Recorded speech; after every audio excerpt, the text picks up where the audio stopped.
pledge allegiance to the flag.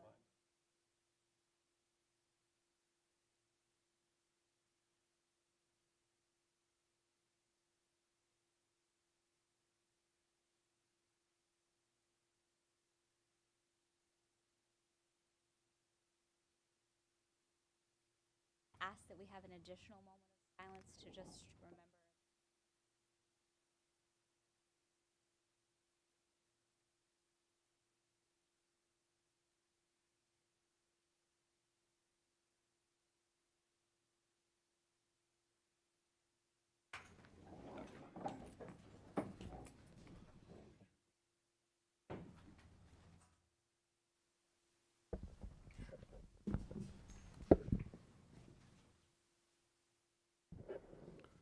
Roll call, Terry.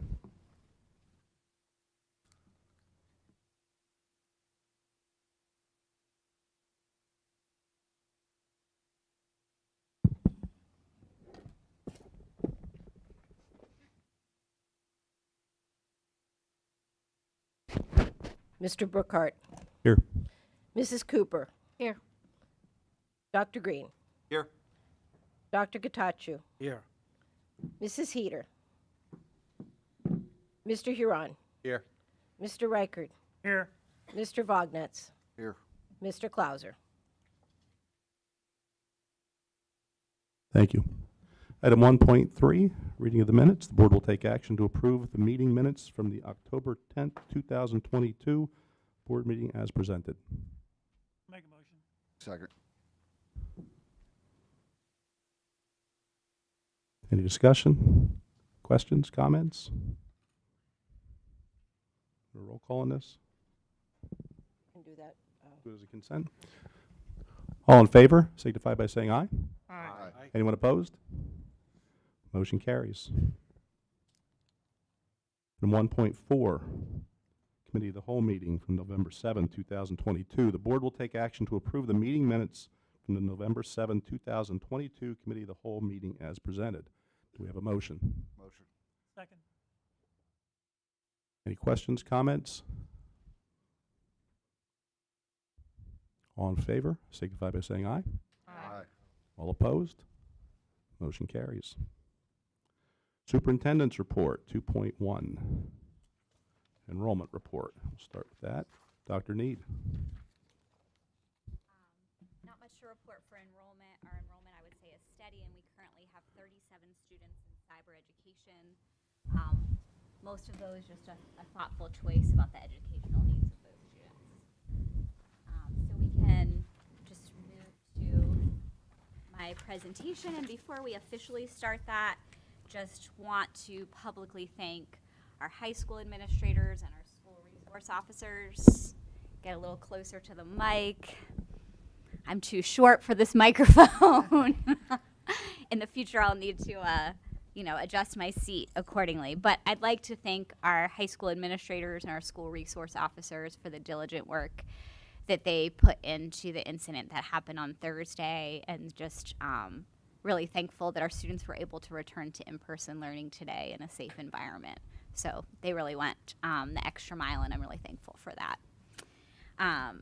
So looking at my superintendent's report, if you'll bear with me, I'd like to spend a little time just introducing myself to the school community, and then we do have some data to share this evening. So you all are getting me on my very first day as superintendent, so great to just, put a board meeting in there too and have a nice day with everyone. So we can go to that first slide, Jeff, thank you. So first, just wanted to introduce myself to the Danville school community. So I'm Dr. Molly Need. I am a native of Danville, Pennsylvania. So I put this picture up of our Montgomery house, sort of signifies Danville, and just wanted to share with you all that I'm an alumna of the Danville High School, an active community member, and a parent of 3 children in the Danville School District. I have had my superintendent's license for a little while now, and just wanted to share with the school community that I've not applied for other superintendent positions. This was the sole position to apply for because I'm passionate about this community and really excited to serve here. So I really am looking forward to getting to know community members, working with all the awesome students and staff in the district, and I'm excited about the role. If you go to the next slide, Jeff, just wanted people to understand where my priorities are as I start this new role. And so I think that there is a period of listening and learning. I don't come into this thinking that there's just like a Molly Need way to run the district, but there's so many great things already happening in the district, and people who have been here understand what the needs are.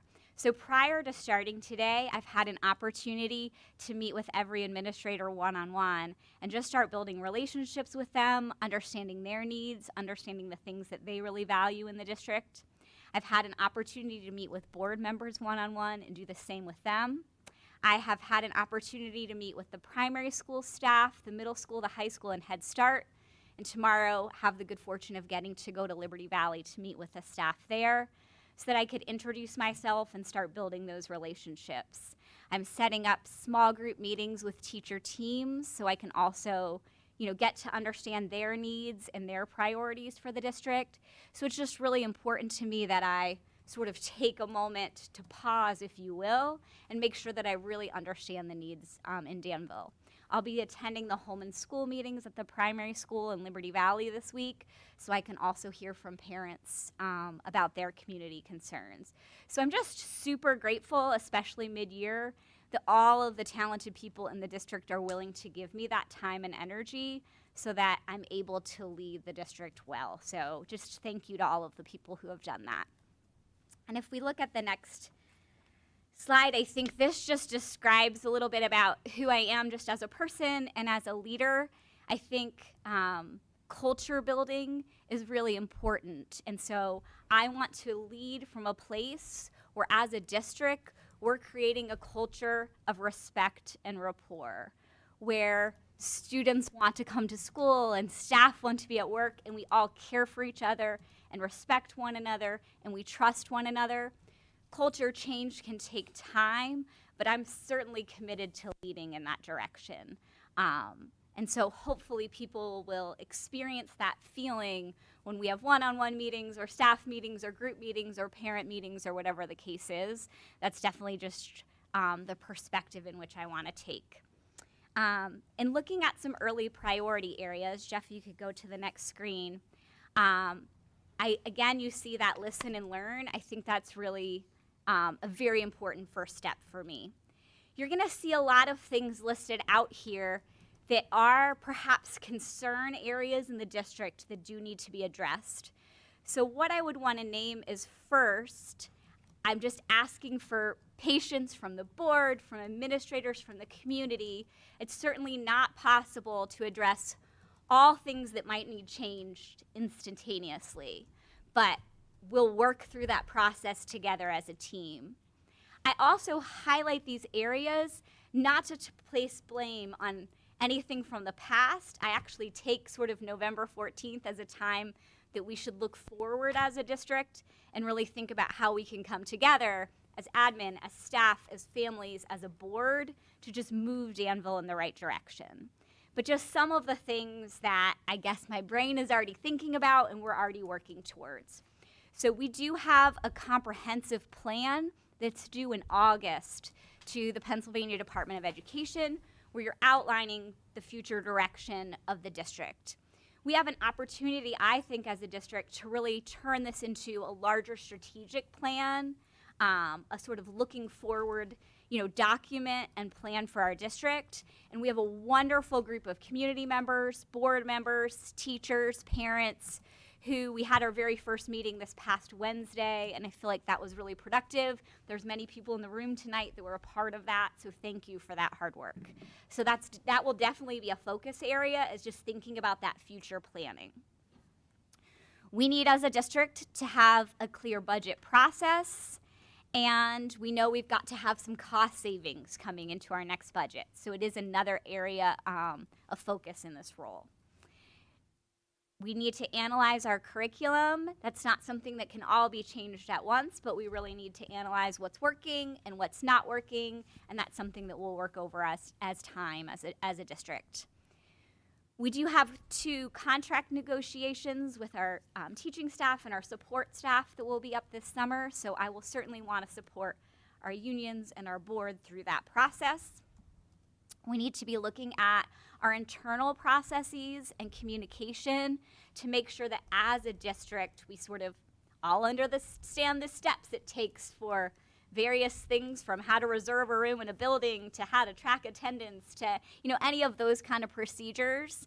And want to make sure that everyone in the district feels in the know when they should be in the know and is getting the messages at the same time. And I would want us to be thinking about external communication and how are we sharing the great things that the district is doing and clearly communicating with our parents. And then, Jeff, if you go to the next slide, another early priority area is thinking about the social emotional development of our students and the mental health resources we have from our students. And I think certainly the current events have led to this need, but we've known that this need has existed. And so I would really like to form a mental health task force that will analyze the needs of the district. It's something that I'd like next month to present on in more detail, but I'm certainly interested if there are community members, parents, teachers that are interested in this kind of work, for you to reach out so we can put that together. So I'd love to analyze sort of what is the preventative the work that we're doing as a district. So those would be things like, what is our social emotional development curriculum? What kind of professional development have we been offering? What are our school-wide discipline plans? Those kind of things, and where might there need to be changes? I'd love to think in terms of maintenance about what kind of staffing needs or scheduling needs might we have in that area.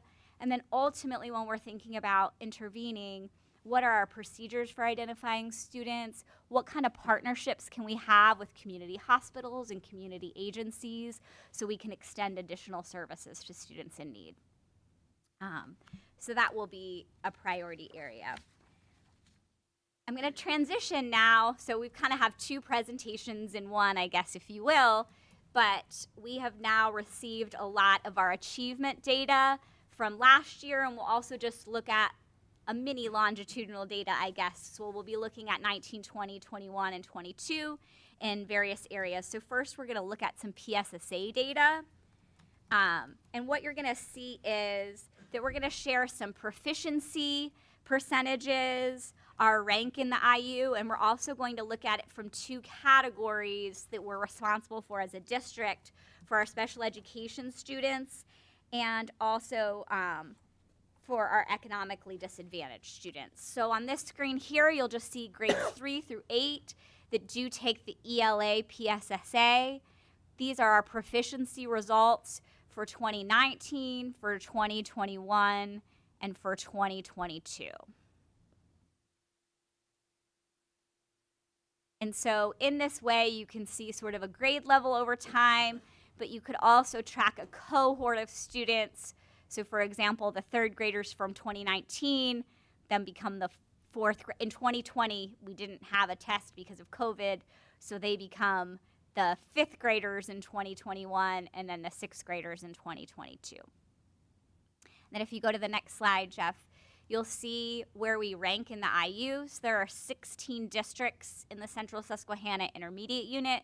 I think it's helpful to look at those rankings just because there are factors in our life like COVID, but every district would experience COVID. So this is sort of a fair comparison, I guess, if you will. Certainly with this being day 1, I'm not making any judgments about curriculum or instruction or any of those things. I'm just sharing data with the group. So you can see where we rank out of those 16 districts.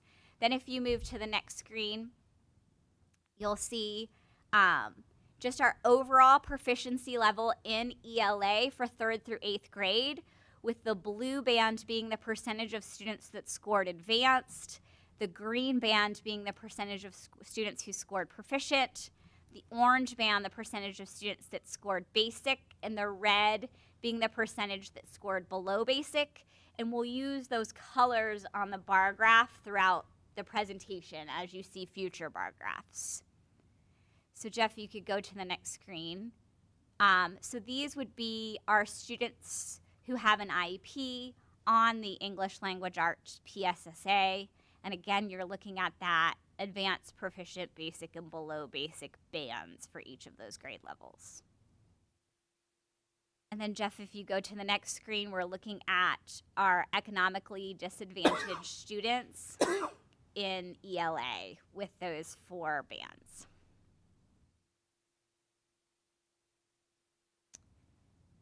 And then we can transition to math.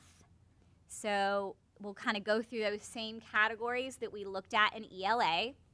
So you're seeing 2019, then again in 2020, we did not have the PSSA, and then in 21 and 22, these are our percent proficiencies on the math PSSA.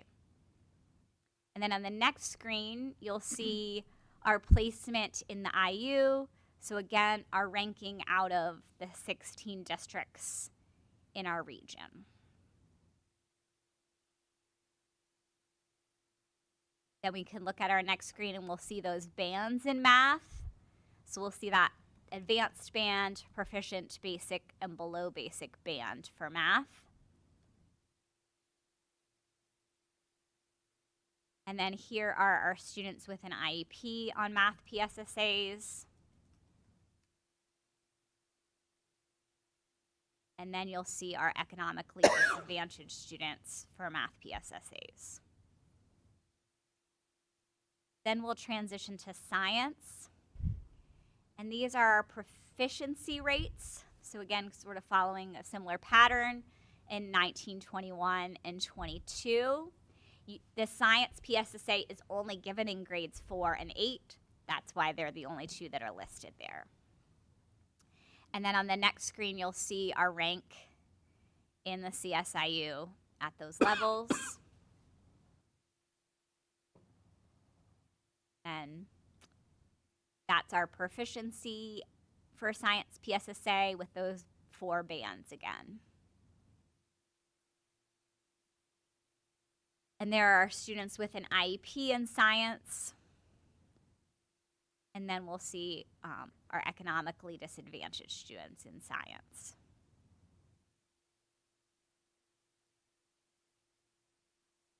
Then we also have our results from our Keystone exams. So you can pull up that first screen there. And so these are our CSIU rankings along with our proficiency. So there's 3 keystones we look at. 11th graders take a reading literature exam. It can be taken prior to 11th grade, but it's usually completed by 11th grade. So there's an English exam that has to be passed. So you can see like in 2019, we had 84% proficiency and we were 2nd in the IU. There's a Math Algebra 1 Keystone exam. We're going to look at that based on middle school and high school coming up. So that is taken at the conclusion of Algebra 1. So for some students that does happen in middle school, and for other students that happens in high school. And again, you're going to see the proficiency and the ranking in the IU. And then biology, some students will take as 9th graders, but some students will take as 11th graders. And there's our proficiency. And I apologize, we're missing a rank in 19 there, but you see our other rankings in the IU. Then we could look at the next screen. So this is Algebra 1 for Danville Middle School students. So you're seeing the number of advanced, proficient, basic, and below basic students. These are students that had to have shown some sort of math proficiency, if you will, to have qualified to take algebra in middle school. And the next screen will show you the middle school economically disadvantaged group for the Algebra Keystone exam. Then I believe we'll move into high school data for algebra. So we've got students taking it in 9th versus 10th versus 11th grade. So it's when algebra comes up in their trajectory of courses and those bands of advanced, proficient, basic, and below basic. And then we can look at students with an IEP on the Algebra Keystone, and then economically disadvantaged students on the algebra keystone. Then the next screen will just show you some historical performance for the school district on Keystone Algebra. So we've got 2015 through 2022, with obviously that missing 2020 because students got a pass on Keystone exams if they were taking a Keystone course that COVID year. With again, blue being advanced, green being proficient, orange being basic, and red being below basic. Then we're going to transition to high school biology. So this is not offered in middle school, so all students taking Keystone Biology are high school students. They can start taking it as early as 9th grade. It depends when they take that biology course. So you see the advanced, proficient, basic, below basic. Again, for a student to be taking biology as a 9th grader, they usually had to have qualified based on some grades in middle school in terms of who that student population is in 9th grade. We can look at the next screen. You'll see students with an IEP on Keystone Biology. And then you'll see students who are economically disadvantaged on Keystone Biology. And then finally, you'll see the historical performance on Keystone Biology. Then we'll look at Keystone Literature. This is also a course that can only be taken in high school, so we only have high school data here. With the earliest any student takes it as a 10th grader. So you can see advanced, proficient, basic, and below basics. Then we'll move into economically disadvantaged, and so, students with an IEP first, and then economically disadvantaged. And then you'll see our historical performance over time in Keystone Literature. Then we'll transition to our PSAT and SAT data from the high school. And so historically, our mean scores by the graduating class. So you can see in 2020, 2021, 2022, the number of students who are taking it, what our average was, what the US average was, and what the Pennsylvania average was. Many colleges are now making SAT optional. Some were doing this prior to COVID, but many sort of jumped on that bandwagon during COVID. So the number of students taking the SATs has gone down because of that SAT optional. Then if you look at the next one, you'll see historical PSAT. We do have 10th grade students take the PSAT. 2020, it was not given. In 2021 results, and it was given this fall, and we don't have those results yet.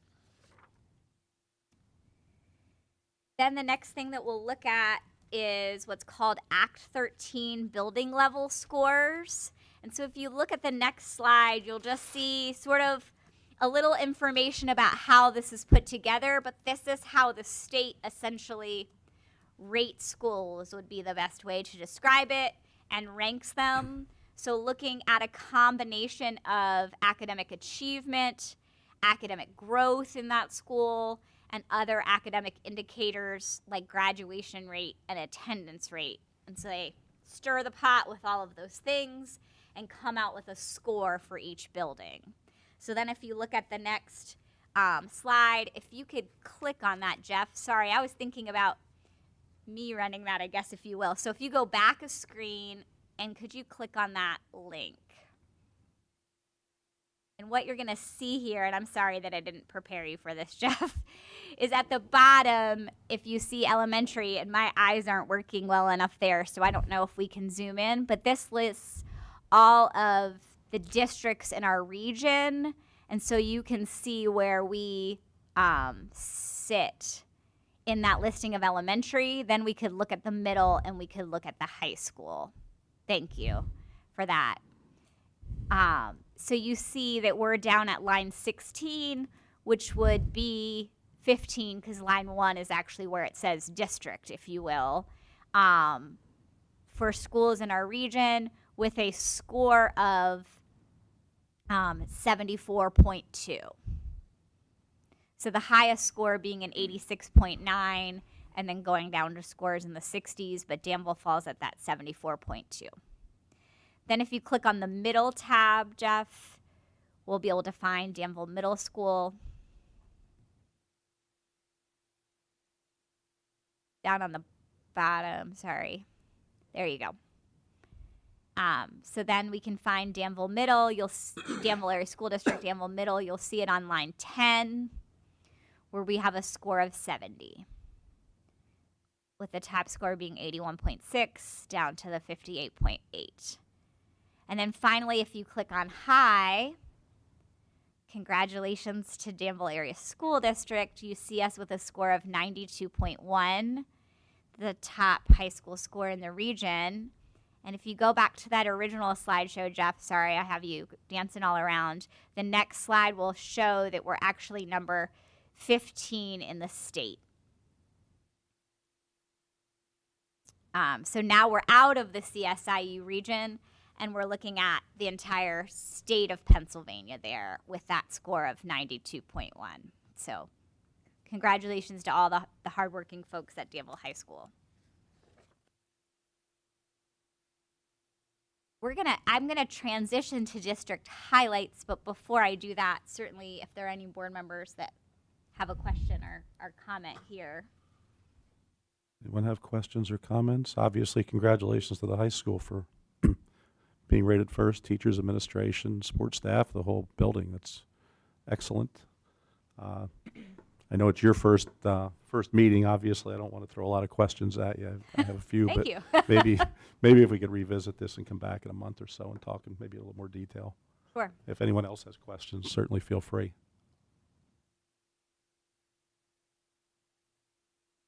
All right, so Okay, you're good. we're gonna transition to district highlights, and I'm actually gonna put administrators on the spot, but I've got a slide ready for you, but I'd love for you to just celebrate the great things that are happening. So we'll move from high school down to Head Start. So we'll start with high school if you want to pull that up. And Jeremy or Bobby, I don't know if you could speak to some of these great things.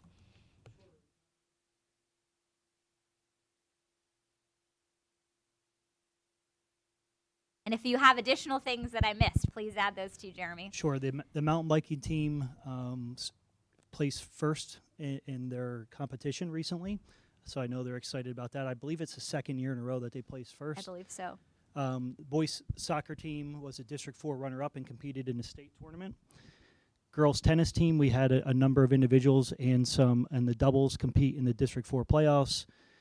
Boys and girls cross country, both boys and girls were state runner-ups, so congratulations to them. And Rory Lieberman was the overall boys state champion. On Friday, we will be recognizing all these various groups at a presentation at the high school. The football team is currently undefeated in the district championship game, which is this Friday night. Our FFA horse judging team placed in nationals. So again, you all approved them going to the Midwest to compete in nationals, and they did place in a great showing in nationals.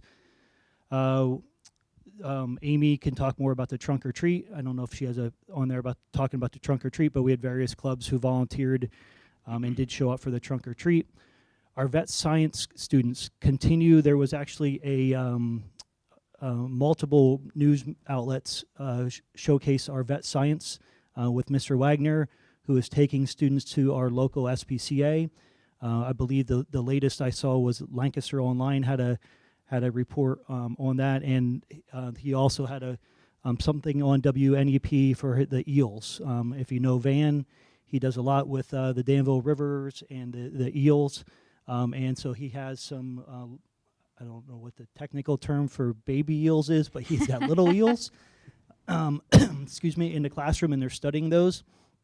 And then, like Dr. Need said, our top SVP score in the region, we're proud of that. We talked to our faculty about that, and proud of their hard work and our students' hard work in placing 15th in the state. Thank you. If you want to pass that over to Dave, we'll highlight the middle school. All right. To echo with cross country. Our middle school girls cross country team also did an outstanding job. They were undefeated this year. As we do every year, our 8th grade got to go to the high school football game and participate with the high school band at the game. Something that our 8th graders really look forward to, and it gives them a little taste of what being in the marching band as high school students all about. We had the Spanish club just a couple weekends ago participated in a Casa Materna fundraiser that we had a number of Danville students participate in. That was on Saturday, I believe, 2 weekends ago.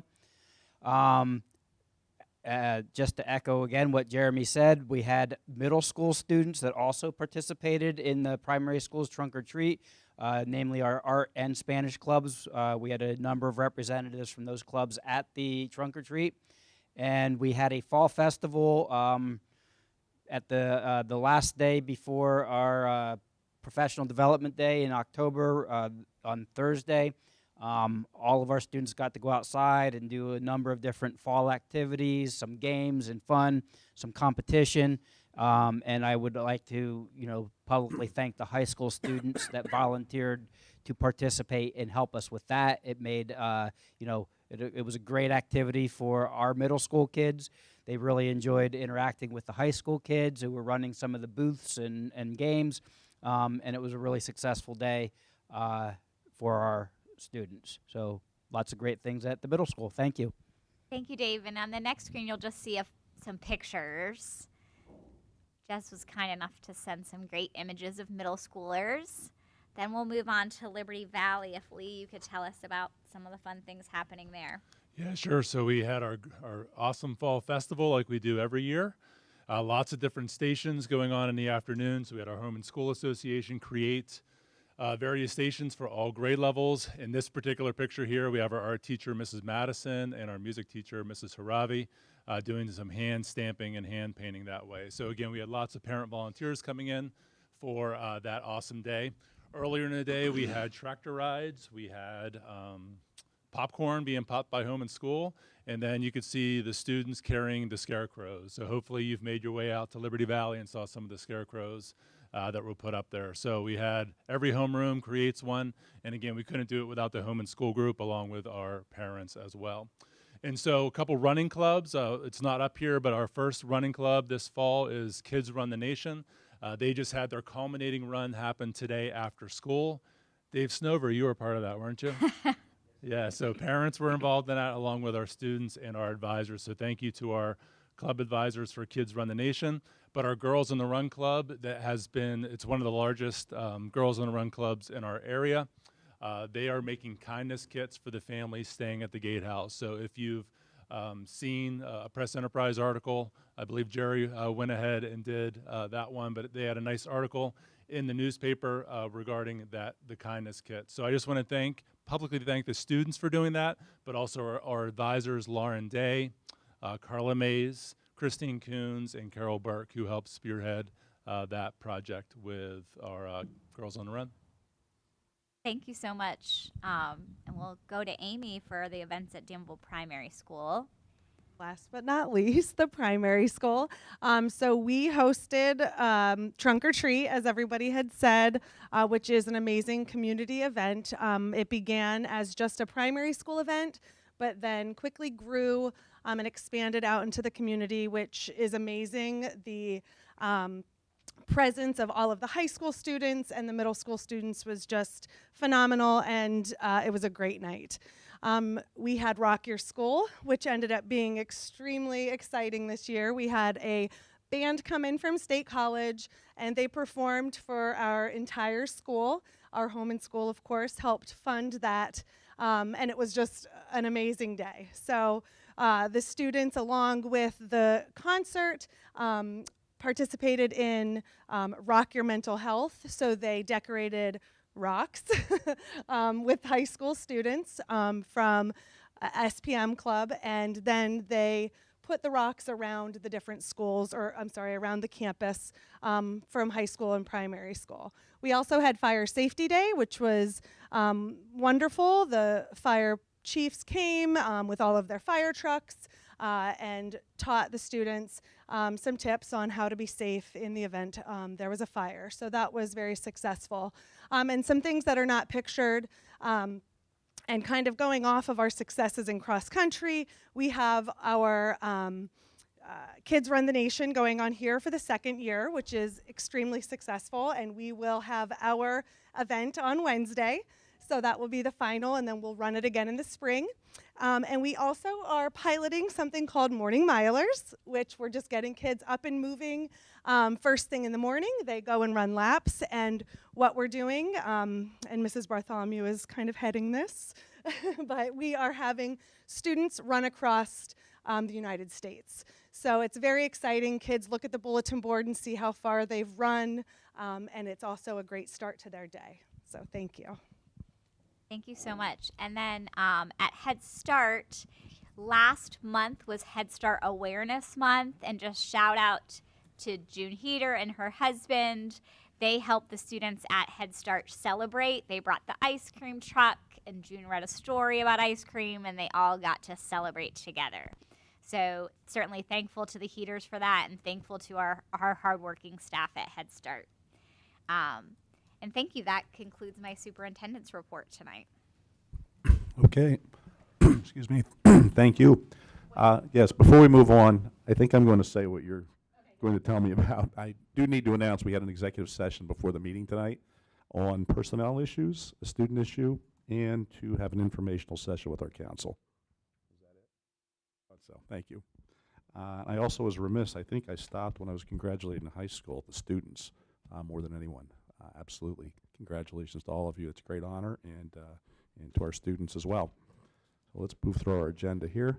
We are at 3.1, public comment on agenda items only. Do we have anybody to speak tonight on agenda items only?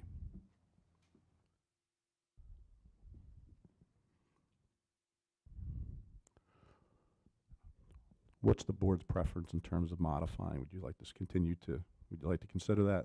Yeah, Are we still okay with that? We talked about it earlier? Yeah. Okay.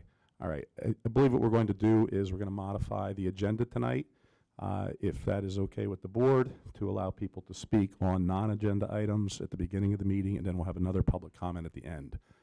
We had talked and anticipated some people that wanted to speak. So to our solicitor, we need to open it for public comment about modifying the order of the agenda. Is that correct? Yeah.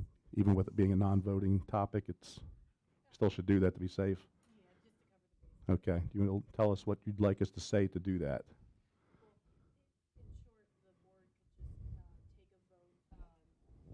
Thanks.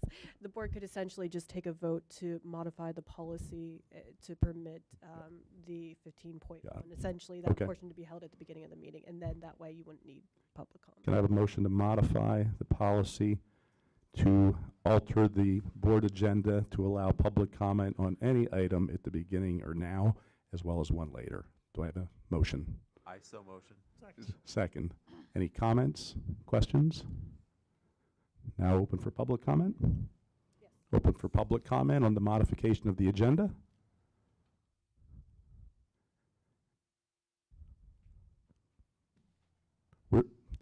We have to finish up here. We'll get to you in just a second, okay? I'm sorry. I know this is a little confusing, but we'll get to you in a second. Now we need a vote to modify, correct? Correct. Okay. Vote to modify the agenda. All in favor signify by saying aye. Aye. Anyone opposed? Motion carries. Now, public comment. Sorry about that.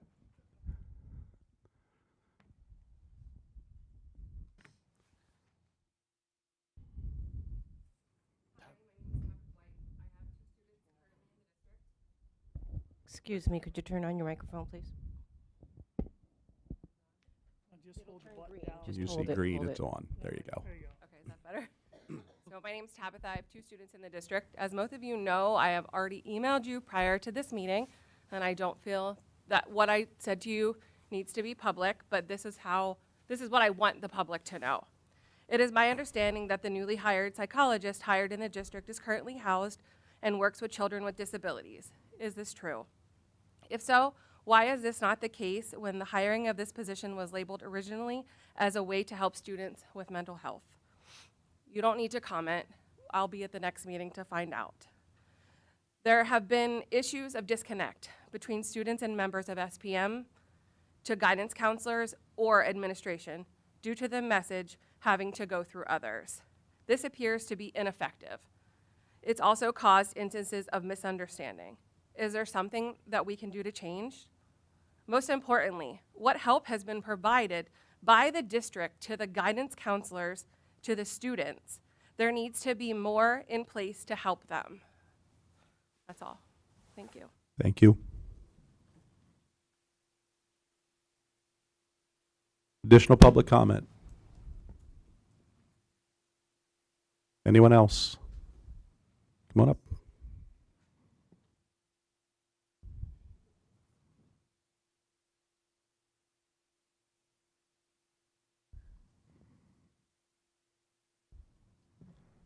Hi. Sorry. Hi, my name's Ashley. I came here today to speak to you about an incident that happened with my son that I don't feel was addressed properly. I spoke to the coach and nothing was done during the season. It was not addressed until I said that I was coming here to speak to you guys. Following the sad news about Will. Sorry. Take your time. Who my daughter was also friends with. I do not feel like this matter was addressed properly. These boys did not, they still played, they still played first string as they teased my son constantly about him not playing. There was not equal play for the boys, and I know I was not the only parent who felt this way. And because of this, our boys were teased over and over. There was locker room stuff happening. It was not addressed. We all asked multiple times for it to be addressed, and it was not addressed. I feel like if this is an organization that is connected to our school, that we should be supporting our children. And if you do not start to take this seriously, unfortunately, more people like Will, it'll just continue. We need to do something for our children. And I'm asking on behalf of all of our children to please help them. They need support. They are not getting support. They're getting bullied even by teachers who you're allowing work here and have been complained about constantly. And they talk down to our children, and all they want to do is have a parent-teacher conference. So I ask, please, to consider these things that you're hearing and to get involved so that our kids can be protected properly. Thank you for listening. Thank you. Thank you, and Ashley, please feel free to reach out to me directly, and I'd be happy for us to meet. Any additional public comment this evening? There'll be another opportunity at the end of the meeting if you choose. Okay, we're going to move on. 4.1, the Danville Middle School Improvement Plan, Mr. Snover and Mr. Haravi.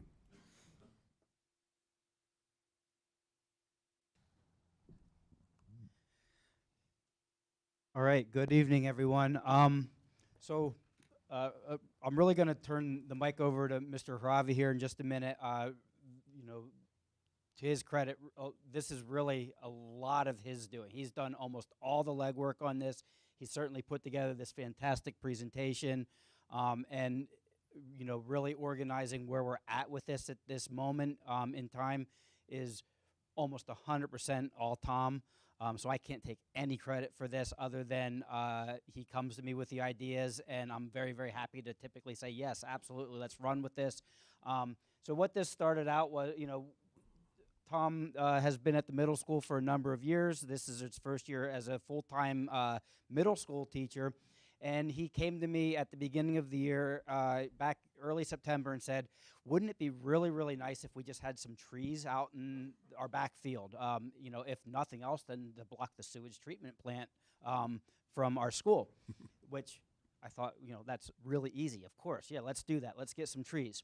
And within about 2 or 3 weeks, it went from, maybe putting in 15 or 20 trees till we have this fantastic project kind of snowballing into this really awesome thing. And Tom's been able to, again, do a lot of legwork to get some of the key community players, at least at the table with looking at this. He's gotten a lot of involvement from a number of different sources within the community. He's done a ton of legwork looking at what things cost, and he's going to have some of that in this presentation. So really what we'd like to do is just kind of present to you, here's our ideas, what we would like to see hopefully growing at the middle school. We look at it in kind of terms of we're going to be there for a while. We know we're going to be there for a while. We're certainly realists when it comes to the economic outlook of where we're at as far as any kind of significant capital improvement projects. So we really just want it to be a campus, a school environment that students just are excited to be at, that they have lots of opportunities to do different things. And we look at this as a really great opportunity to partnership with the community to kind of open up our doors to other parts of the community and have them be involved with our district in as many ways as possible. So I'm going to turn it over to Tom now, and please feel free to ask questions as we go. Thank you, Mr. Snover. Yeah, before I get going, I really do need to thank Mr. Snover, Mrs. Knoll, Dr. Need, and Mr. Matthias for giving me lots of guidance on this and letting me take the reins and run with this a little bit. If you can go ahead and advance the slide, Mr. Ryan. So like Mr. Snover said, we are aiming to revitalize the rear space behind the middle school.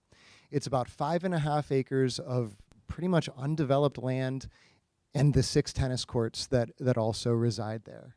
As Mr. Snover said, we've kind of been under this assumption that the middle school may not be the middle school much longer until really this year. And as things evolve, our plans need to evolve, and I think we're generally on the same page that it's time that we capitalize on the potential of our space. Mr. Ryan? So yes, we have 6 tennis courts that serve as pickleball courts, about 5.5 acres of space behind, and the sewage treatment plant adjacent to our play area for middle school children. Go ahead and advance. The state of the track, the athletic field, has really intentionally, like we said, been let go a little bit because we weren't intending to be there for very long. So if you advance again, you can see the bare southwest area, our friends at the treatment plant, and my coffee cup next to a giant crack in our tennis courts. I do know of at least one community group that purposely does not play on those tennis courts because if the ball hits the crack, the game's over. So go ahead and advance. So here's what we propose. The creation of something multifunction for our kids, for our school, and for our community that benefits everybody. Our school community park. Mr. Ryan? Among the improvements, Mr. Snover was very adamant in our very first conversation. This is how it started to escalate from a couple of trees to something bigger, that we need a pavilion out there. All the other schools have great pavilions, outdoor learning space as a place to house community events. We could launch 5Ks from there. We could have all sorts of nice things happening there. If you add up all the square footage, we could put in even up to a 3,500 foot walking path through the area, about 2/3 of a mile. That would be great for our kids, great for our community. One of the real benefits of the middle school is it's centrally located. It's walkable from the 1st Ward, the 3rd Ward, Mill Street. It's on the major thoroughfares, Route 11 and 54. This place is central in our community, and it would offer something that no other park in our area really has. At least a different focus. If you can advance again. Much like Bloomtown Park, on the walking trail, we'd like to install 5 pieces of outdoor fitness equipment to make it a multifunctional space, to make it more useful to more people, which is the whole idea. On the other end of things, it does need to be relevant for our kids as well as the community. So play installations, a swing set, games like Gaga Ball, Tetherball, things that are going to make kids want to be outside, want to play, want to be in the space is going to be a crucial part of this. Mr. Ryan? We could put in a school community garden. Our kids could go and get their hands dirty. Our community could come in for their use as well. And much like any park, site enhancements like benches and picnic tables would be a crucial part of this. We're planning to hire a mural artist to come in and work with our kids to create a mural that ties in with everything to put on the back of the school. We would have Iron Heritage historical data signs. This is great. If you drive into the middle school, in the loop by the main office, there's a stone pillar about this tall. And for the longest time, I thought it was a flagpole that got cut off, like maybe in 2011 with the flood or something, and just nobody took the base away. It's a miniature iron blast furnace that they do demonstrations in. I had no idea. It's not marked in any way. I just found that out a couple weeks ago. So historical data signs, talking about our iron heritage, tree identification. If we're going to have 16 varieties of native trees, our kids should know what they are. Mr. Ryan? It's a great idea, I think. Hopefully you think too. But it's going to take some time to do. I think phase 1 of the project is really setting the stage for the improvements. I think it's getting trees in the ground. We'd love to have the high school FFA kids come down, work with our middle school kids, teach them how to plant the trees, teach them how to care for the trees, set up a watering plan for over the summer, secure some funding, get some basic things rolling so that phase 2 of the project, the majority of our large-scale installations could happen probably the following year. And then phase 3 I see as sort of a flexible target. As funds come available, if we have specific donors donating to specific items, we can manipulate our funds as appropriate at that time. Jeff? As I said before, it is about making as many people, or making the space as useful for as many people as possible. We are all about raising the level of health, wellness, and recreational opportunities for our kids, for our community. As I said, it's a walkable place, it's centrally located, and it certainly opens a multitude of great opportunities for our kids, including, and to me, very importantly, the creation of a better school climate, creating a place that our kids will be proud to attend. Mr. Ryan? Again, ideas are great, but we have to figure out how to do it. It is going to be expensive. We are poised to set in motion a series of grant applications to start the project. Any budget shortfalls that we would come upon after that time, we would be looking to partner with our Danville businesses, reaching out to individual donors, looking for sponsorships to help complete this project, much in the way that Central Columbia did with their recent athletic renovations.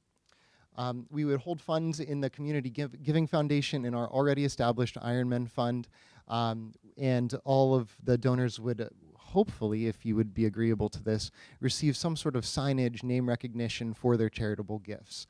We have, I think Geisinger is labeled on the scoreboard at the stadium at the high school, things like that. Mr. Ryan?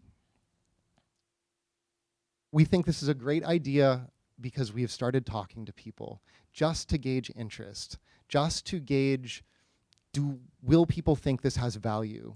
Will people want to invest in this place? We have had some tremendous feedback from all manner of people, from community leaders, from business people, certainly from Mr. Snover. So we've been very, very pleased, and I think we're really poised to do something great here, as long as you all like the idea. Mr. Ryan. We would manage this with a team of community stakeholders, administrators, and faculty. We've been in touch with representatives from MARC, from the DAC, from the Chamber of Commerce, and the Business Alliance. They've been incredibly helpful in getting the ball rolling, in cluing us in to how a lot of these projects at other places happen. So we're very thankful for those people, as well as the faculty who's really come to support this and has helped me to get the ball rolling here. So tonight what we're really asking for is for you to say yes. We just want a thumbs up, and the starting gun goes off.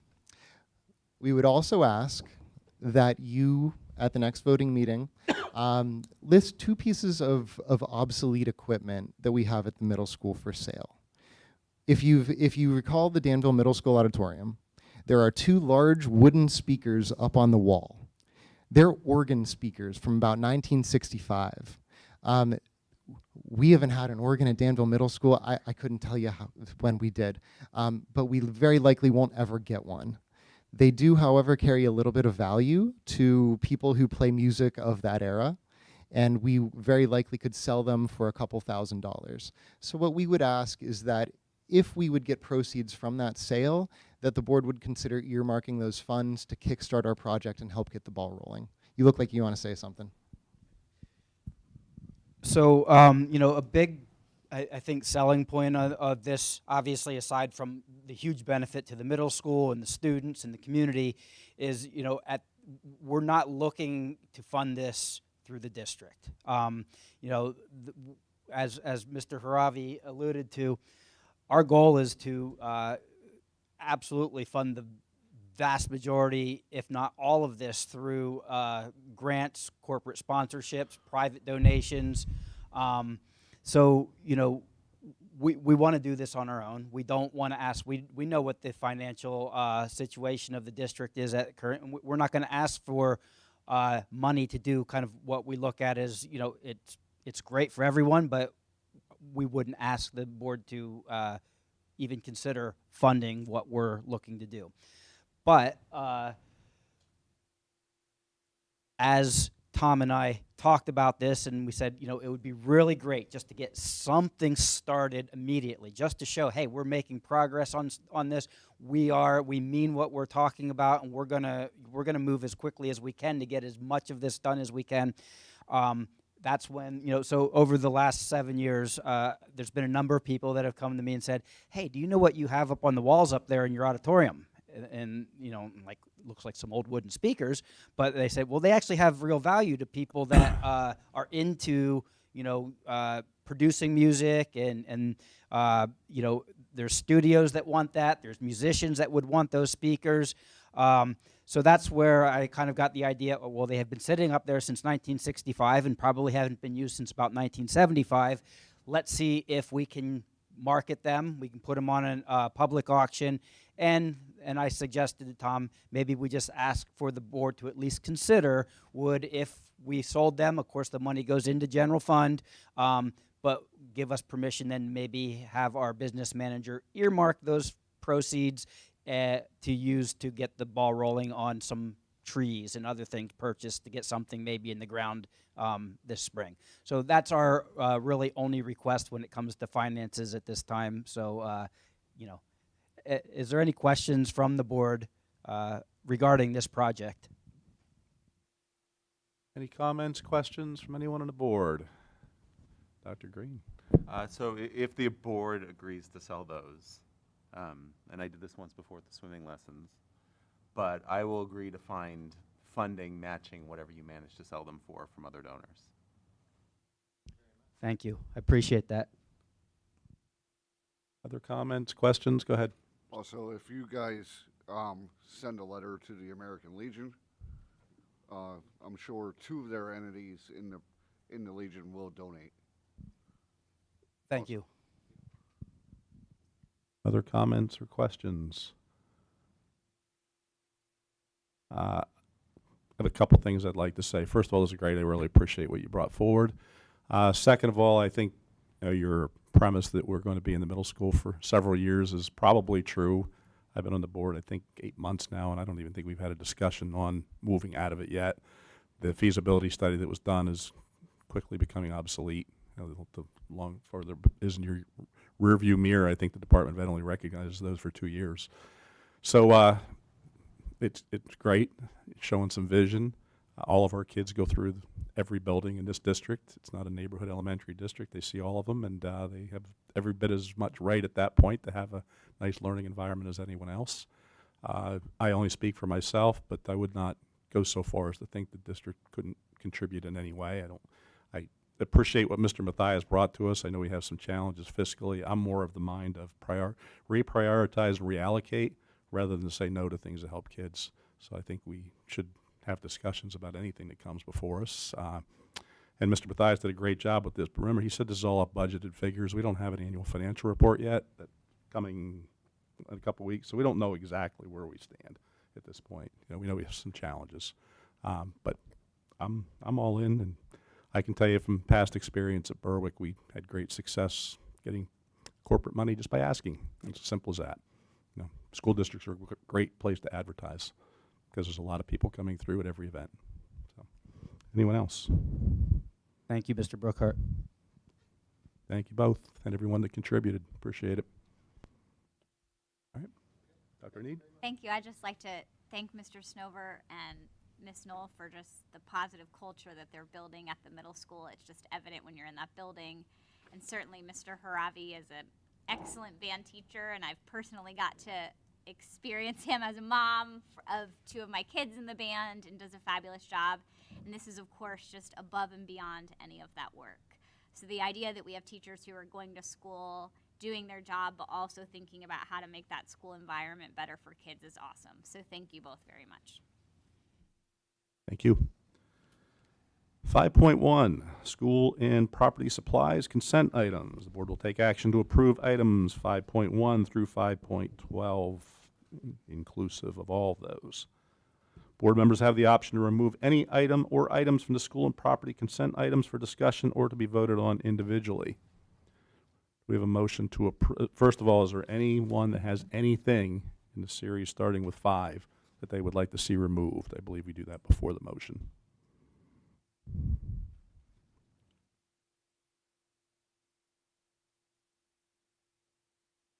No? Okay. Hearing none, do we have a motion to approve? Motion. Second. Second. Comments, questions?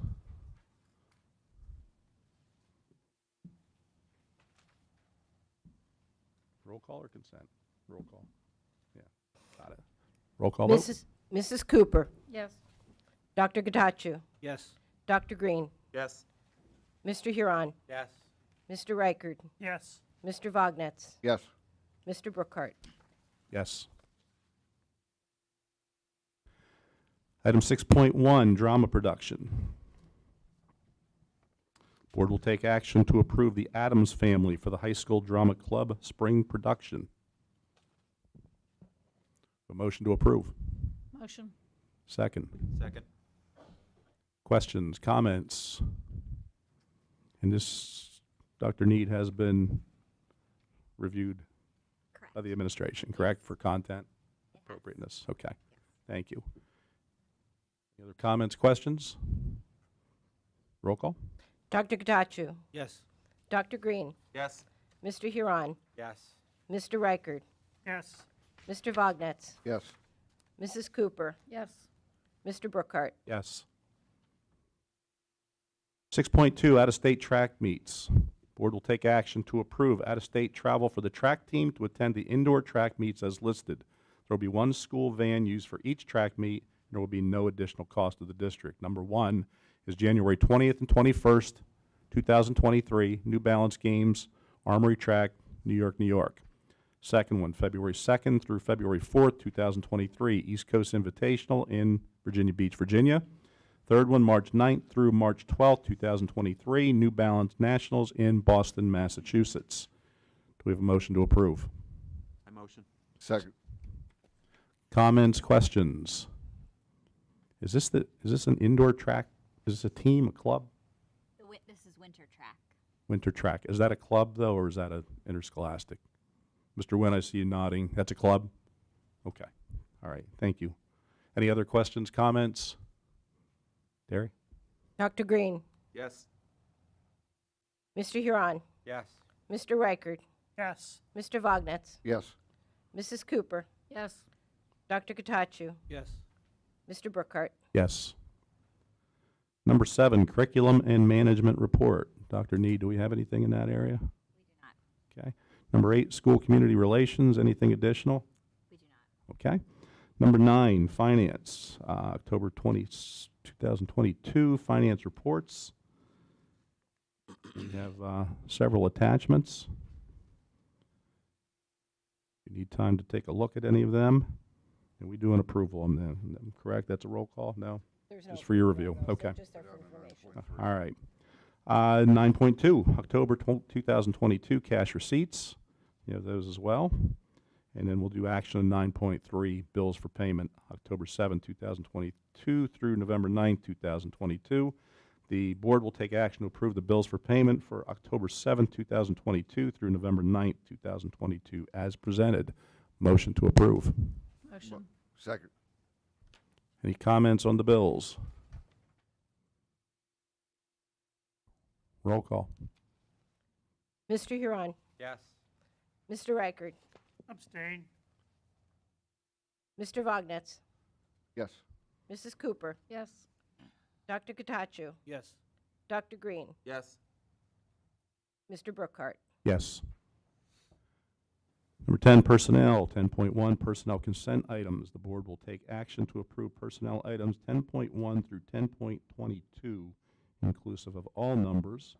Board members have the option to remove any item or items from the personnel consent items for discussion and or to be voted on individually. Are you hearing me okay? Okay. I would like to pull 10.22. 10.22? Vote individually. Okay. I'd like to pull 10.18 and 10.21. Any others?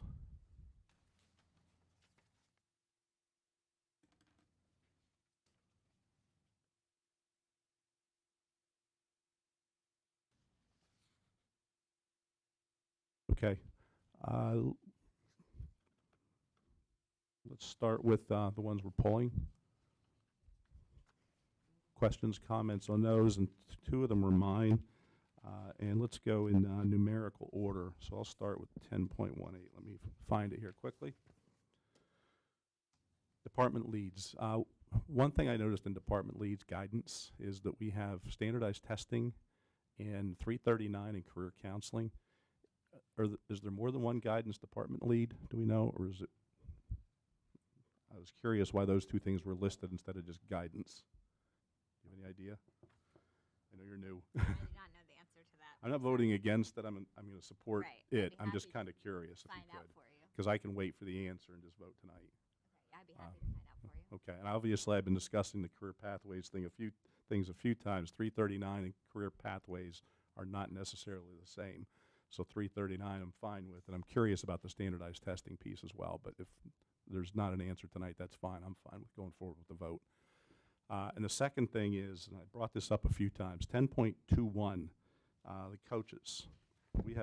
We have coaches that are on 1- and 3-year contracts. Do we know yet what the criteria is to be on one or the other? Because I think I've asked this 2 or 3 times, and I'm not quite sure we have an answer. And all I'm going to ask is that we establish criteria. I'm not going to vote against any of the coaches. It really seems like they should be renewed every year. And that's typical in most districts. There are some where they do multi-year contracts, but most districts they're year to year, but it can be done either way. I'm just kind of curious how we just make those determinations. Mr. Nguyen, I'm going to... Okay.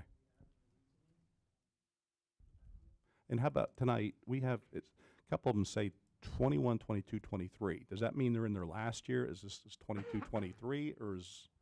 I'm not quite sure what that meant either. We're not sure? I'm fine with... I saw it in an attachment, I think, where 23 was the final year, and I was wondering if this was the final year of theirs. So this would be the end for them. Okay. Okay. That's the stuff I'm asking for clarification on, but if we're finished at what we know for now, I'm ready to move on a vote. Mr. Vognitz, you had a question also. I don't have a question. I just want to individually vote on 10.22. Okay, got it. Okay, so the remainder of the consent, and I'm fine with 10.18 going back to consent, 10.21 going back to consent. We'll pull 10.22 out for Mr. Vognitz. Motion to approve? I'm sorry. We need a motion first, then we'll do a roll call, correct? Right. Motion to approve. A motion. Second? Second. Any comments, questions on any other than 10.22? We're good? Terry, you're up. Mr. Reichert, Yes. Mr. Vognetz, Yes. No, it's 10.22. other than 10.22. He said That's out. other than. oh, I'm sorry. This is all the other ones right now. Okay, Yeah. okay. I was doing the other one. I'm sorry. Okay.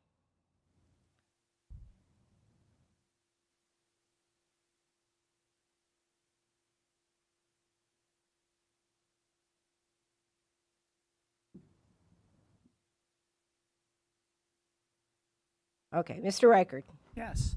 Mr. Vognetz, Yes. Mr. Brookhart, or Mrs. Cooper, Yes. Dr. Katachu, Yes. Dr. Green, Yes. Mr. Huron, Yes. Mr. Brookhart. Yes. I just want to clarify, I'm not necessarily for or against 3-year contracts. I just want to know how we decide it. Okay, 10.22. We're pulling that out. Separate motion to approve 10.22 on the track coaches. I motion. Motion, Dr. Green, second. Why did we take it out? So, Individual vote. individual vote. He's asking for an individual vote. I think that'll become clear. Second. Second. Any other questions, comments? Terry? Mr. Vognetz, Abstain. Mrs. Cooper, Yes. Dr. Katachu, Yes. Dr. Green, Yes. Mr. Huron, No. Mr. Reichert, Yes. Mr. Brookhart. Yes. Item 11, policy and insurance.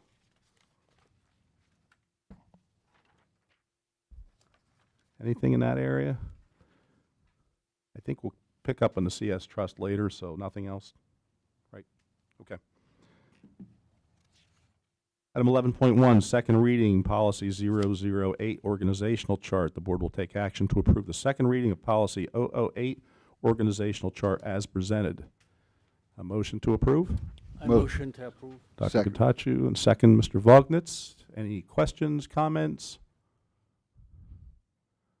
Terry? Mrs. Cooper, Yes. Dr. Katachu, Yes. Dr. Green, Yes. Mr. Huron, No. Mr. Reichert, Yes. Mr. Vognetz, Yes. Mr. Brookhart. Yes. Item 11.2, Resolution 111422, Act 57. The board will take action to approve Resolution 11-14-22-1, which outlines the background and procedures contemplated under Act 57 for a waiver of additional charges for real estate taxes assessed in the first tax year following October 11, 2022, where none of the real estate taxes was not received following the transfer of real property as presented. Motion to approve. I motion. Second. Second. Do we need an explanation? Or are we ready to move forward with this? That last. Yeah, that we got this on Monday, didn't we? Yeah. Okay. Okay. Any comments, questions? Terry? Dr. Katachu, Yes. Dr. Green, Yes. Mr. Huron, Yes. Mr. Reichert, Yes. Mr. Vognetz, Yes. Mrs. Cooper, Yes. Mr. Brookhart. Yes. Number 12, transportation, bus driver list. Board will take action upon the recommendation of the superintendent to approve the bus driver list for the 2022-23 school year as presented, pending the receipt of all required clearances and documentation. Do we have a motion? I motion. Dr. Green and Ms. Cooper. Questions, comments? Terry? Dr. Green, Yes. Mr. Huron, Yes. Mr. Reichert, Abstain. Mr. Vognetz, Yes. Mrs. Cooper, Yes. Dr. Katachu, Yes. Mr. Brookhart. Yes. Item 13, reports. CMA VTS report. Michael Clauser. Mr. Clauser is not here. Is there anyone else that could fill us in on anything at the VOTEC at this point, or are we going to defer this until next month? Okay. I do know they're progressing with their building project. They haven't gotten anywhere near breaking ground, I don't think, but I believe they're maybe in the bidding process, and they did add construction management services. That's what I know at this point. Okay, next. CSIU, Dr. Gatachu. There's nothing directly pertinent to the district, but from a CSIU standpoint, the longtime president, Mr. Larry Augustine, has passed away, and the person who was the vice president, Mr. Bruce Rhodes, is acting chair now, or acting president now. Yeah, I was very sorry to hear that. Dr. Augustine was a board member for a long time and was a leader of the IU board as well. Thank you. EITC, Mr. Huron, anything? Nothing report. Nothing. Head Start, Mr. Reichard? For Head Start, the meeting was, they did a lot of election of new officers and got everybody in place. So now they now have a person in charge. They have a secretary. The other thing, their count is down a little bit from what they need to have, but they're working very hard, putting signs up, and they're out trying to get more youngsters to come to school. Okay. Thank you. CS Trust Report, I have nothing additional. Mr. Bartholomew, do you have anything? I think you attended the last meeting, correct? They handed out the not to exceed rates, which was an average of about 8% increase. Okay. It's not the highest, but close. Yeah. There was an RX savings that they recommend people I saw that. sign up for Mhm. that helps with giving alternative, lower cost medication options to people. And they also changed some language with Express Scripts where birth control is concerned. Okay. And 8%, you said, is a not to exceed. That's about the average, yes. Okay. All right. That's kind of an ominous projection for us. That's going to be a big number. All right. Okay.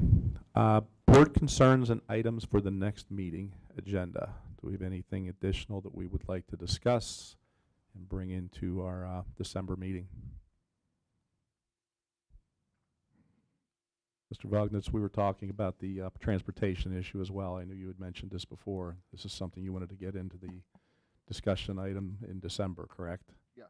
And we've been asking for the details on the busing. Molly, you talked about this also. And just for the people that are here, some of you were here, some of you have not been here. We're talking about the fact that on the east side of Route 54, and it would be also south of Route 11, that we have about 33 students that aren't assigned to a bus, and there are another 6 on the other side down by what was the Armory. And they're the only 40 or so students in the district not assigned to a bus. And there were some discussions about interpreting what is a hazardous route, because those students were not determined to be crossing a hazardous route because Route 54 runs under a tunnel. They were not assigned a bus. That decision was made a few years ago, probably about 2018, 2019, I believe. And we were talking about revisiting that for those students, because we know that most of those students don't go over that overpass area. They go along the railroad tracks. So that's what Mr. Vognitz is looking for. So I know that Mr. Mathias has put together some information in terms of the cost of another bus run, a time change, should we reroute some buses, or obviously there's the option of letting students continue to walk. So are you interested in sort of a presentation on those 3 options, or a voting item at this point in time? Both. I think we're going to need the presentation and the information and options first, though, before we'd be asked to vote on anything, because if you... The presentation for December. Is that what you're... Presentation and at least the possible vote. options, Yeah. yeah. Because once you get into changing times and buses at this time of year, that can be pretty unwieldy. But if it's adding, that's different, and then the costs associated. So options, and then if it moves to a vote, that's something that we certainly could do. Okay. Any other items that we would like to bring up? I want to ask also, and I really appreciate Mr. Mathias and Mr. Kroom when they came on. We're still in 2 agreements with them, one for consulting services and the second one is for the curriculum services. To what extent are we using them for curriculum services at this point? What's the role that they're playing for us, and when does that end? Do you know that, Dr. Need, or is that something maybe you can come back with us or send us a quick email? I can get you exact dates, but we have right now Mr. Mathias on consulting services That I through knew, the end yeah. of January. I'm more thinking of the and other we one, have that's the Ms. question. Kroom on curriculum services, and we have that for listed, I believe, to the end of January. Just Okay. thinking about someone needing an assistant superintendent, if Right. they would be hired at the next meeting, would have notice. Yep. And that is for about 2 days a week of service. Okay. And I do believe, I certainly would be happy for principals to weigh in, because with today being day 1, but I know Yeah. she's doing a lot of work on the curriculum budget. Okay. Is helping with a lot of kind of procedures for things curriculum related with principals, and feels like the schedule is busy on those 2 days a week. Okay.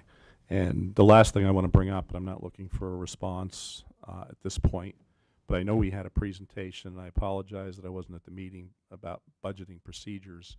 I just want to make sure everybody understands, and that if we change to the budgeting procedure, from what I read, that we would be looking at approving a preliminary budget this year significantly earlier than we have before. Is that, Mr. Bartholomew, is that correct? And that would create a scenario where I think it leaves open the possibility of raising taxes beyond the index. Is that also true? I think that I apologize, I was out of town last Monday, so I don't know exactly what Mr. Mathias said, but our last conversation was that we would actually take a vote that we would not go above index, was sort of my messaging. Again, I don't know what was stated, but we obviously will need to look at tax raises as a possibility, Right. but I don't think that I'll be in a position where I'm encouraging the board to go above index. Yeah. If I remember correctly, what we said was not go above, but the ceiling has raised to 4.2. I believe the index is around 4.2 this year. Yes, and then the suggestion is though we have options to raise up to that point, not beyond. Not beyond. Okay, then I guess what I'm not understanding is the value in having a preliminary budget completed that soon. Are we supposed to finalize this before June 31st? The final budget? Yeah. June 30th legally, yes. Yes, so I think the plan was to have the preliminary in April and have revision in May and then finalize it, or maybe, I think but it, I think we're just trying to avoid Rushing a at the end. June like extra meetings and sort of crunch. But I don't know that we're married to a specific month. But I think the idea is that we actually in January could start looking at sort of monthly budget projections for where we are to avoid any end of spring surprises. And what I can do is I can share with the board, there is an Act 1 timeline that's already set up for the next school year that lists all the deadlines for the following months. That'll show you that, for example, for February 15th of 2023, it's the school district deadline to adopt a preliminary budget unless a resolution is adopted under a different section. What was that date again? I just picked one, February 15th of 2023. That way the board can see all of relevant deadlines and timeframes, and that way can have a perspective of looking ahead, and then we can advise about whether we need to hit certain deadlines or not, because there are some exclusions. I typically refer to this myself, so I'm happy to share that resource with the board. But the only reason you have to do that is if you're not going to approve the resolution, correct? Correct. Okay. That's one I just picked out because we were talking about the preliminary budget. I guess I don't get the point. I don't see the purpose in approving that early unless we want to keep the option open of increasing taxes beyond the index. And I personally have no intention of doing that. I don't know how the rest of the board feels, and I don't understand the accelerated timeline that puts a preliminary budget in front of us that early. So that's my feeling, but we'll see in December as Dr. Need has a little more time to be here. We can talk about it at that point. It just didn't make an awful lot of sense to me, just speaking from my own perspective. Any other board concerns, board topics moving forward? Actually, I do. Mr. Wynn, could you tell me where we're at on the athletic code of conduct and policy and procedures into a policy form?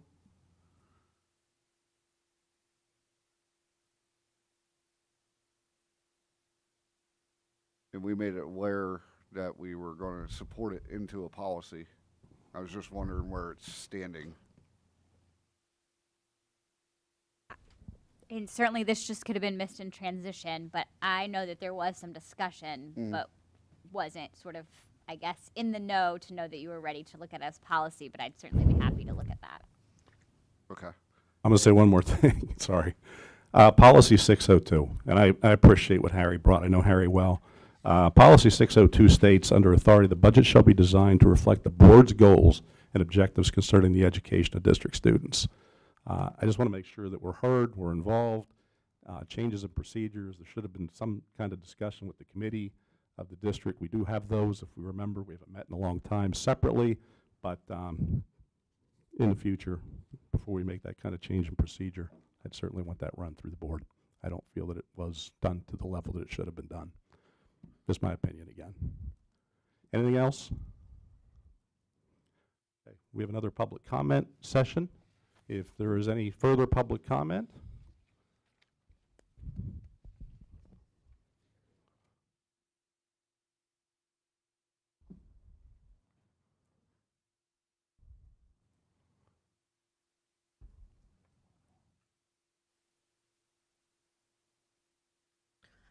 most of all, you all know me. I'm Heather Hackenberg. I just want to, I wasn't sure if I was going to speak tonight. It's been a rough few days for everybody. I've checked in with many teachers, administrators, and things like that. But most importantly, I've spoken to a lot of parents. And they have all told me stories about how things have been handled recently since Will's passing, and even prior to that, by some administrators and faculty in the high school. And for me to bring it to anybody is hearsay because it's only what other parents have told me. But people are afraid to bring it to anyone's attention because they're afraid of the backlash that could happen to their students or to themselves. This is evidenced by the fact that I sat up here last May and spoke to you about the middle school track coach who, during cross-country season, approached me rather rudely and basically told me off for speaking my piece about how I felt he did in the track season.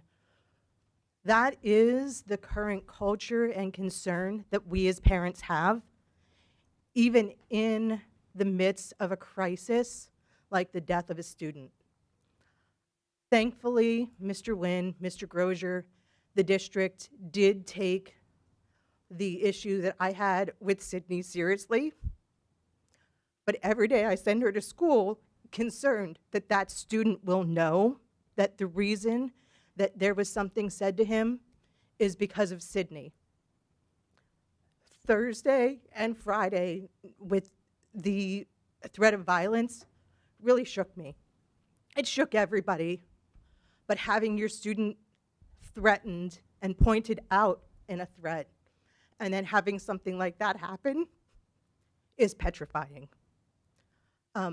I think it's something that we all really need to sit and think about, and we need to, as adults, reflect on how we're responding to each other, but how we're responding to these students, because they are hurting. Even before this happened, they're hurting. And a note on a locker like that, whether it's because someone didn't want to take a test or someone doesn't know how to express grief properly, we need to address that. We don't just need to punish the student. We need to really look at them and say, what is going on in your life? What are we missing? And that is happening with a lot of our kids. And I want everybody to be aware of it. It's from kindergarten through everywhere. We ask these kids to do so much. We ask so much of them, as evidenced by fantastic scores at the high school, which is great. But we ask them to do more, be better, and we don't take a look at the impact that it has on them as a person. when maybe we have to pull back a little bit and let these guys be kids a little bit. So thank you all for your work. Thank you for listening to me. But I really, I don't know how to get parents to come forward because there is a big concern.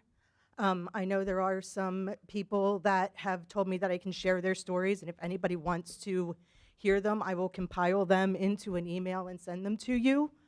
Of course, it would have to be anonymous at this point, but I don't know if anyone's interested, but I am willing to do that. But I thank you all for your care and concern over the last few days. Thanks. Thank you, you. Heather. I'm certainly happy for us to connect, and you can certainly point any parent in my direction. Additional public comment.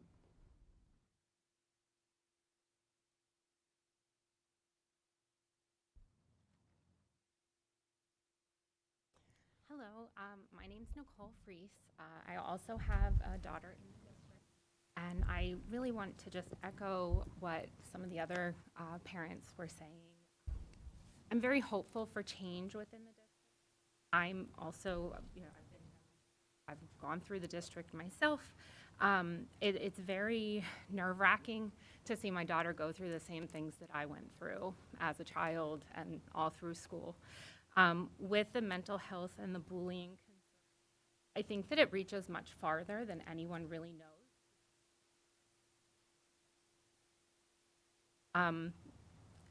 I was very surprised.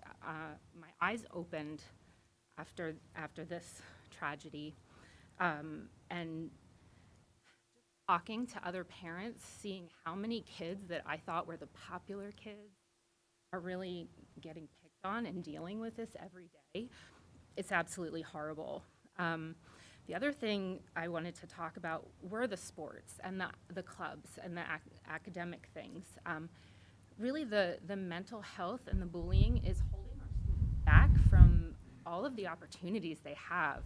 And this district has great opportunities in the arts, sports, all of those things, academics. But I know a lot of kids don't try something new, getting picked on. I think they worry about some coaches, some people affiliated with the tasks, and if they're concerned that if they make a mistake on the field or on stage or whatever that would be, that the repercussions are going to be much further. It also, I was looking at the scores, and I noticed that post-COVID, our scores really, which I understand 2020 was a wash all around, but it kind of shows you that mental health also impacts our scores and our academics. I know I'm thinking that currently we're doing something called SEL, I believe, with the students days during Flex. Is that the correct? So SEL stands for social emotional learning. Yes. And so I don't know which building level you're referring to. 8th grade. Mr. Snover, you might know exactly how many days for that. Tuesdays and Thursdays during Flex period. I asked my student in the district what that was, and now this may be her, again, 13-year-old kid, but she had no idea, but she said, all I know is we read these books, we have to circle numbers, and I'd just rather be doing my homework. So as great as it is that we're incorporating some things, I don't know how effective they are if they're forced to do them. I think really we need to talk with our students and see what our students need. A lot of parents are ready for change.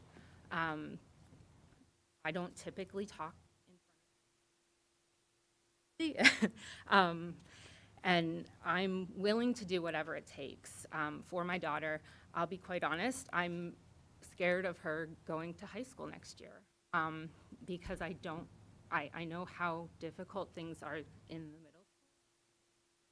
Now I'm very worried when she goes up to that next level. But I just wanted to say thank you all for listening. Thank you.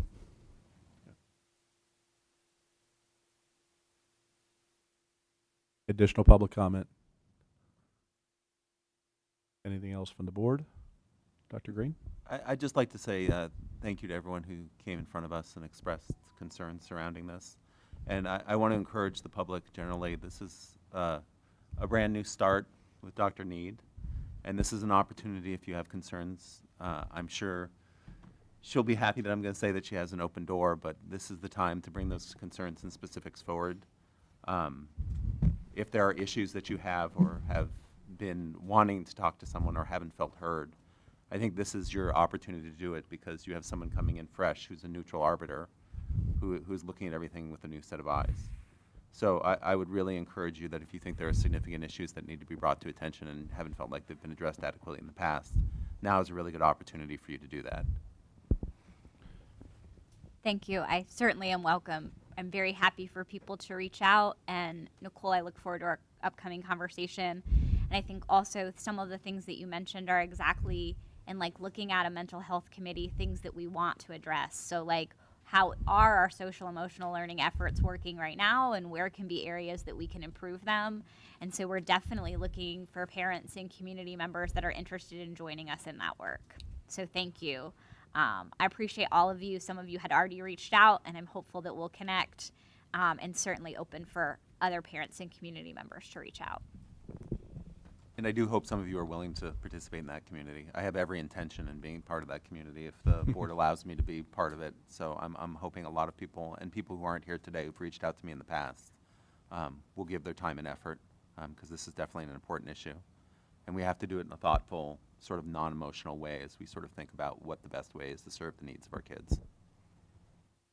Thank you to all of you for coming out. Anything else from the board? One final real quick comment. Going through a pandemic is horrible and challenging, and we know what how difficult it was for our teachers, our students. One person that I think sometimes gets forgotten, Mr. Burkich. I know you're retiring. Best wishes in your retirement. And I'm sure that was an extremely challenging time for you as well. We appreciate all your efforts, and now you have a big project you've been handling for the district. So thank you for the years you spent here, and good luck. Thank you. We have a motion to adjourn. Motion? Second? All in favor? Aye. We're adjourned.